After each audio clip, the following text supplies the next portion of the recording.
Olá, eu sou a professora Gisele Ramos. Seja bem-vindo ao Dividindo a Matemática. Nesta aula estarei falando sobre os conceitos básicos de estatística.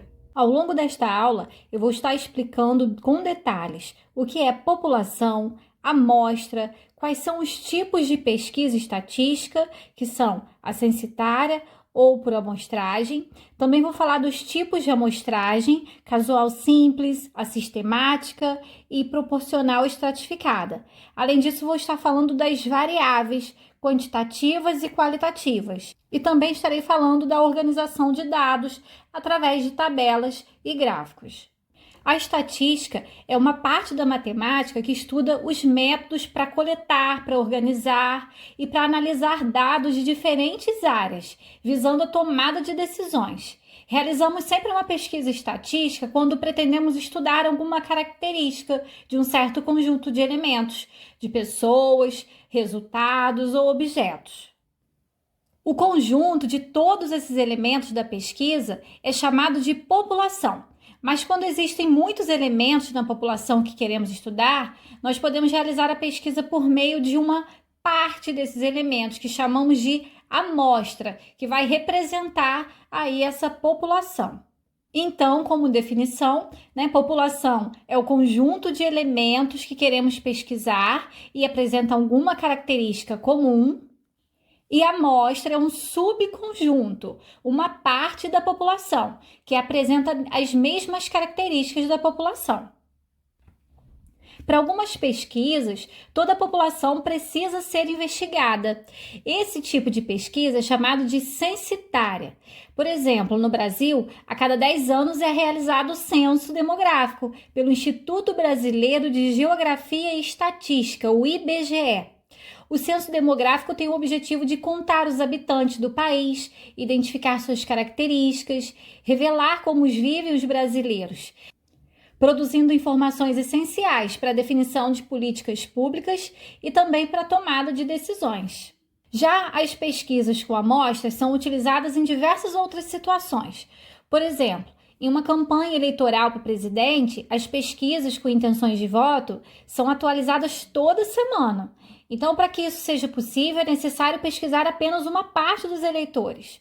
E para escolher uma amostra, é importante que ela tenha as mesmas características da população, para que as conclusões da pesquisa apresentem resultados mais próximos possíveis da população como um todo.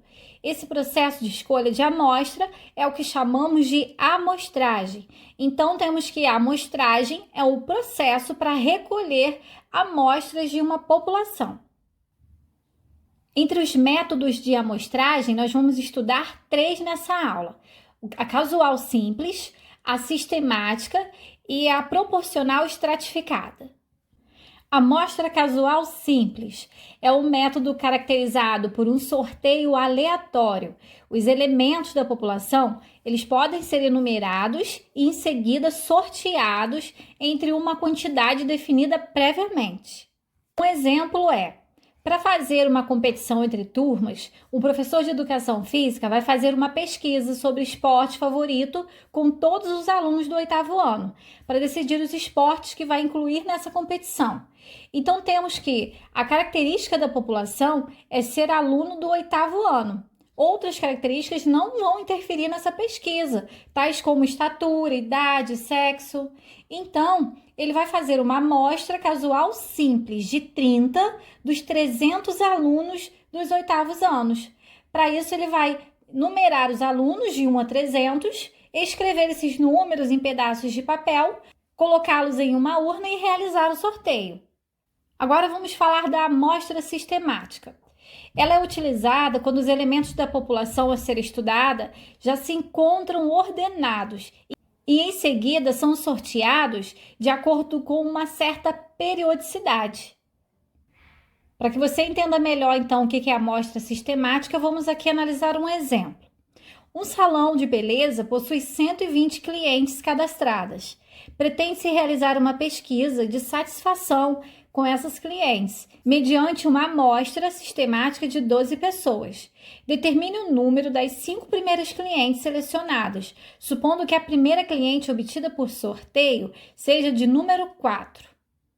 Então, como na amostra sistemática existe uma certa periodicidade, vai haver um intervalo de amostragem entre um elemento e outro da amostragem. Então, aqui é entre um cliente e outro. Mas como que eu vou saber qual é esse intervalo? Então, o intervalo vai ser obtido dividindo-se a população, a quantidade, de elementos da população, pela quantidade de elementos da amostra. Então, nesse exemplo aqui, seria 120 clientes dividido por 12, que é a quantidade de pessoas aqui da amostra. Significa, então, que o intervalo é de 10, ou seja, a cada 10 clientes seleciona-se uma. Então, como a primeira delas é a de número 4, a de número 4 vai ser a primeira cliente dessa amostra. E em seguida, a próxima vai ser de número 14, porque vai aumentando de 10 em 10. Depois, 24, depois 34, 44, 54, 64, 74, sempre aumentando de 10 em 10. 84, 94, 104 e 114. Se você observar, eu tenho aqui as 12 pessoas. Amostra proporcional estratificada. Esse método de amostragem consiste em dividir a população em subgrupos, que são chamados também de estratos, de acordo com outras características, da população que devem ser levados em conta. Vamos entender isso melhor aqui através desse exemplo.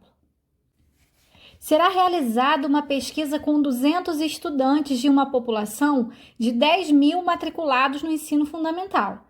Suponhamos que o grupo de alunos desta pesquisa seja composto de 30% de alunos do 6º ano, 30% do 7º ano, 20% do 8º ano e 20% do 9º ano.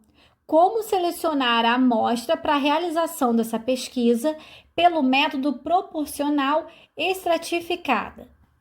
Seria possível, então, dividir essa população por ano escolar, antes da seleção da amostra, para garantir que todos os anos escolares sejam representados nessa pesquisa.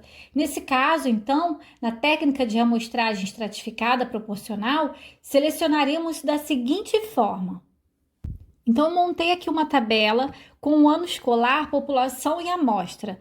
No 6º ano, eu tenho que ter 30% da população. E 30% dessa população de 10.000 pessoas equivale a 3.000 pessoas.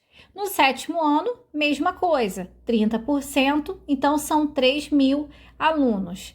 Aqui no 8º ano, 20%, conforme enunciado da questão, 20% dos 10.000 estudantes dá 2.000 pessoas e 20% aqui também no 9º ano, 2.000. Então, totalizando 3.000 mais 3.000, 6 mais 2, 8 mais 2, os 10.000 estudantes. Agora vamos entender quais são esses números na amostra, que tem que ser proporcional a essas porcentagens. Então, eu sei que essa amostra tem 200 estudantes. Eu vou calcular 30% dos 200 para encontrar o número de alunos do 6º ano para essa amostra. 30% de 200 dá 60.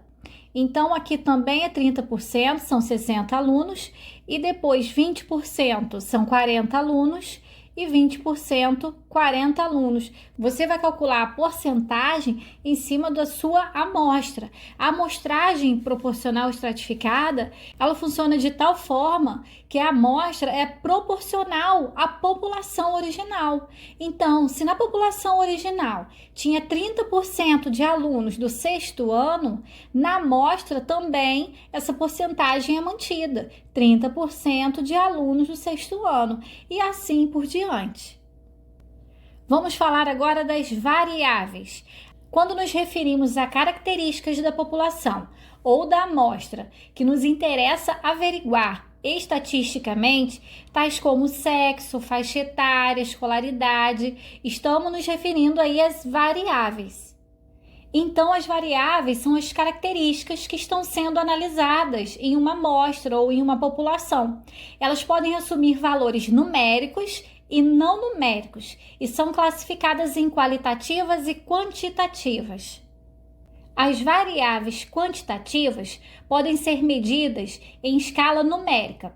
São classificadas em discretas ou contínuas. As variáveis quantitativas discretas podem ser contadas e, em geral, são representadas com números inteiros. Por exemplo, o número de filhos, copos de água ingeridos em um dia. Já as variáveis quantitativas contínuas representam resultados de medidas, como a massa de um indivíduo em quilogramas, o tempo gasto em determinada atividade em horas.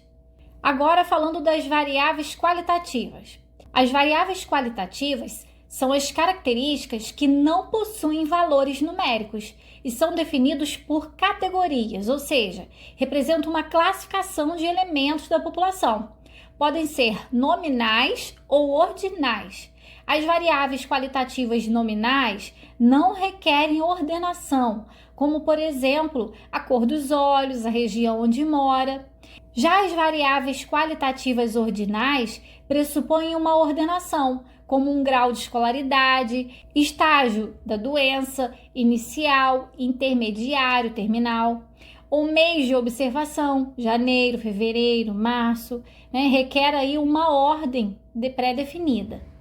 Então aqui eu coloquei um esqueminha para mostrar para você quais são os tipos de variáveis, resumindo tudo o que eu acabei de falar. Então as variáveis podem ser quantitativas ou qualitativas. Dentre as quantitativas, elas podem ser discretas ou contínuas. E dentre as qualitativas, podem ser nominal ou ordinal. Vamos falar agora da organização de dados de uma pesquisa estatística, tabelas e gráficos. Para organizar os dados obtidos por meio de uma pesquisa, podemos construir tabelas e gráficos. O tipo de tabela e o tipo de gráfico utilizado depende da variável que está sendo analisada. Vamos ver aqui alguns exemplos. Na tabela 1, eu tenho aqui o esporte preferido dos alunos do 8º ano A. O esporte, aqui tenho futebol, vôlei, basquete. Aqui a frequência absoluta e a frequência relativa. Vamos lembrar aqui que frequência absoluta é a quantidade de vezes que cada elemento aparece na amostra ou o intervalo de amostra. E a frequência relativa é a porcentagem que a frequência absoluta representa em relação ao total de elementos. Então aqui o futebol teve 9 votos, o vôlei teve 12, basquete 9, totalizando 30 votos. E aqui qual a porcentagem que isso representa? Então 9 votos representa 30%, 12 40% e 9 30%. Então totalizando os 100%, que são os 30 votantes. Agora, qual é o tipo de variável estudada nessa pesquisa? Aqui o tipo de variável é a qualitativa nominal. São variáveis qualitativas, pois não possuem valores numéricos, e nominal, porque não requerem uma ordenação. Na tabela 2, eu tenho a pesquisa grau de escolaridade dos funcionários da empresa X. Então, aqui eu tenho grau de escolaridade, primeiramente ensino fundamental, depois ensino médio, ensino superior, até o pós-graduação. A frequência absoluta, que é a quantidade de pessoas que cursaram o ensino fundamental, quantidade de pessoas que têm o ensino médio, o ensino superior e pós-graduação. E a frequência relativa, que é a porcentagem que esses valores representam. Nesse caso aqui, a variável é qualitativa ordinal. Qualitativa, porque são características que não possuem valores numéricos, e ordinal, pois pressupõe aí uma ordenação. Tabela 3, número de filhos dos funcionários da empresa X. Então aqui, número de filhos, 0, 1, 2 e 3. Qual a frequência absoluta? Quantidade de pessoas que tem 0, quantidade de pessoas que tem 1, quantidade de pessoas que tem 2 filhos e quantidade de pessoas, funcionários que tem 3 filhos e as frequências relativas correspondentes. Nessa tabela, a variável é a quantitativa discreta. Quantitativa porque possui uma escala numérica. Discreta porque pode ser contado, representa uma contagem com números aqui inteiros. Tabela 4, altura dos alunos de uma academia de ginástica. Então, a altura em metros está aqui em intervalos de 1,65 até 1,69, de 1,69 a 1,73, de 1,73 a 1,77, bom, e assim por diante. Aqui a quantidade de pessoas que está dentro daquele intervalo e a frequência relativa, que é a porcentagem referente a essa quantidade aqui de pessoas que têm essas alturas. Nessa tabela, a variável é quantitativa contínua. Quantitativa porque pode ser medida em escala numérica e contínua, pois representam resultados aqui de medidas. Agora vamos observar esses gráficos. Aqui no gráfico 1, refere-se à tabela 1, esporte preferido dos alunos do 8º ano A. Então, aqui, futebol, são 9 alunos que preferem futebol, vôlei, 12 e basquete, 9. Esse gráfico aqui é um gráfico de colunas, né, onde eu coloco a coluna de acordo com a quantidade de votos que cada variável dessa recebeu. O gráfico 2, que refere-se ao grau de escolaridade dos funcionários da empresa X, é um gráfico de barras, né, onde aqui eu coloco o grau de escolaridade e cada barrinha dessa representa a quantidade de funcionários que possui esse grau de escolaridade. O gráfico 3, que fala do número de filhos de funcionários da empresa, também é um gráfico de colunas, onde cada barrinha corresponde ao número de funcionários que tem aquela quantidade de filhos. E esse gráfico 4 aqui, ele representa, né, uma variável quantitativa contínua, onde as colunas estão todas juntinhas. Por quê? Porque onde termina um intervalo, inicia-se o outro. Então, podemos observar aqui que as variáveis qualitativas e quantitativas discretas são representadas em gráficos de barras separados, mas a variável quantitativa contínua, ela é representada em colunas agrupadas, pois quando o fim de um intervalo é o início do outro, os intervalos são contínuos. Esse gráfico também pode ser chamado de histograma. E aqui eu tenho os gráficos de setores referentes também àquelas pesquisas apresentadas lá nas tabelas e nos gráficos de barras e colunas. Esses tipos de gráficos relacionam cada valor da variável com sua porcentagem. Aqui nós utilizamos a frequência relativa.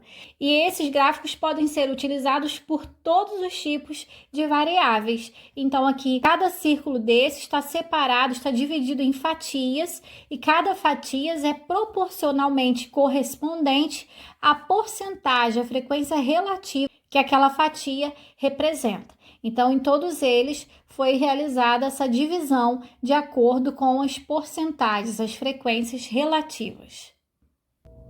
Bom, então eu vou ficando por aqui. Eu espero que você tenha entendido, que você tenha gostado dos exemplos. Se esse vídeo te ajudou, clica aí no gostei, se inscreva no canal se ainda não for inscrito e compartilhe esse vídeo com aquele amigo que você sabe que está precisando desse conteúdo, que estuda com você, da sua escola, da sua turma.